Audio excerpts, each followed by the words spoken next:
न चाहती हुई भी वो ये काम कर रहा है, न चाहती हुई भी मुझे वहाँ जाना पड़ा, न चाहती हुई भी वो खाना बना रही है।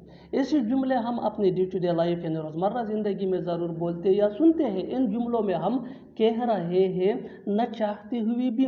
इसके लिए आपको यूज़ करना होगा इंग्लिश में अनविलिंगली। आइए कंप्लीट स्ट्रक्चर देखते हैं। Sentence plus unwillingly.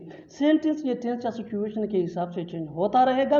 अनविलिंगली ये वही का वही रहेगा, विच मीन न चाहती हुई भी। अच्छी तरह समझने के लिए कुछ मिसालें देखते हैं। न चाहती हुई भी वो ये काम कर रहा है। He is doing this work unwillingly.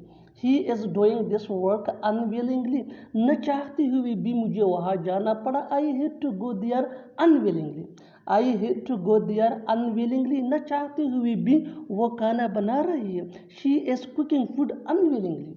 She is cooking food unwillingly. बिल्कुल हम स्ट्रक्चर को स्टेप बाय स्टेप फॉलो कर रहे हैं। आप भी इस स्ट्रक्चर की मदद से सीख सकते हैं, बना सकते हैं ऐसे बहुत से जुमले अंग्रेजी जुबान में आसानी से। That can be really helpful for you. अच्छी तरह समझने के लिए एक और मिसाल देखते हैं। One more example for better understanding.